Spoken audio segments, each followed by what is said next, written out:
What's going on, YouTube gang? It's Melo DFS coming to you live and direct, here to give you my favorite plays for each position for Thursday. Happy Thanksgiving for everybody for week 12. We got 3 game slate for Thanksgiving. Feel free to like the video, please subscribe to the channel, press that bell icon to always stay notified for new videos. Let's get right into it, y'all. Going to go with each favorite play for each position for Thursday. Going with the first spot at quarterback, Deshaun Watson. Good play for him. Did ball out last game at 34 fantasy points. Was real impressive, y'all. So going with another favorable matchup against Detroit, as they allow 270.9 passing yards allowed to opposing quarterbacks, 1.8 touchdowns allowed a game, 20.3 fantasy points allowed at home for the season so far. So Deshaun Watson in a good spot, 288.3 passing yards so far a game for the season, averaging 2 passing touchdowns a game, 68.9 completion percentage as well, averaging 22.9 fantasy points a game. Go with Deshaun Watson, y'all. So love this play for him at quarterback. All right, let's go to our next play, going to the running backs. Going to look at Ezekiel Elliott, y'all. Now he's only 6,800, but still good matchup going against Washington. He's done well in the last 2 games at home in the past 2 seasons against Washington, averaging 23.5 fantasy points in those games. Check him out, y'all. All right, now he had 30 and 23 in those 2 games. He was at home against Washington, so he had 3 touchdowns in those 2 games span, 23.4 fantasy points in the past 6 favorable games, averaging 24.2 fantasy points a game, and also at home he's averaging 18.2 for the season. So I like this play, knowing that he bounced back from last game and hopefully try to get this W for Dallas once again. So going back to the well here for Ezekiel Elliott. If you want to go for some value, you do have like a Duke Johnson here at 5,700. Knowing against Detroit, they allow 123 rushing yards a game, 1.4 touchdowns a game as well to the position. Averaging 5.1 receptions with 49.8 receiving yards to the position, 37.1 fantasy points per game at home to the position in the running back spot. So you want to go with Duke Johnson. Know that David Johnson is still not in the mix. They said he more likely will play when they play the Colts in next month. So of course you got the play with Gus Edwards without Dobbins and Ingram due to the fact they had the COVID, they're on the COVID reserve. So something to consider here if you want to go with Gus Edwards, but like Duke Johnson once again at a nice value spot. Going to the receivers. All right, now going to the receiver play, definitely like Marvin Jones here. Great spot with him. And I've got to look into Galladay if he's going to be out, because he is questionable. He was limited in practice on Monday, but he didn't practice Tuesday. And then we have Amendola also that, finally he was in practice. And then we got Hawkinson that's also in play, but and Marvin Hall is questionable. So we got to look into the status with the receiver core. But I like Marvin Jones here, averaging 5.7 targets, 3.7 receptions a game for the season. He has 5 touchdowns for the season, but he has 4 touchdowns in the past 4 games. So love this play.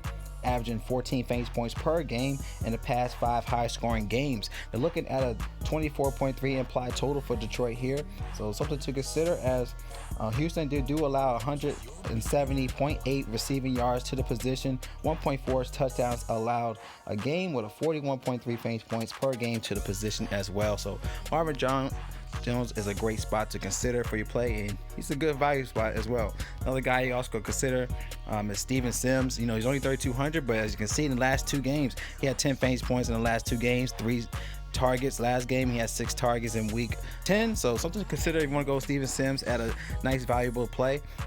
He had a touchdown last go around, so hopefully Alex Smith could get his bounce back in this matchup against Dallas. So like Steven Sims at a nice valuable point. All right, let's go to our next play, going to our tight ends. Of course, you got like I said again, we got TJ Hawkinson. Like I said, he was limited in practice, but he's in a great play if he's going to start against Houston. Like I said, if Galladay's out, he still will get his targets, as he's averaging 6 targets, 4 receptions for the season. He has 5 touchdowns for the season as well, as Houston, they do allow 6.7 receptions, 54.7 receiving yard average to the position in tight ends, and also around 17.2 fantasy points to the position. So like TJ Hawkinson if he will be starting. So like this play for him. And then of course you could also consider Logan Thomas once again. He's only 3,500, but he's done well in the past few games against the division rivals.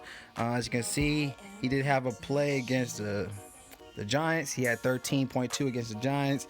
He did have 16 against the Cowboys, and then he played, I think it was Philly. Yeah, I think that was week 1. He had 13.7 fantasy points against the Eagles. So he has been doing pretty good against his division. So something to consider here. He has 4 for 4 with a touchdown last game. That was week 7 when he played Dallas.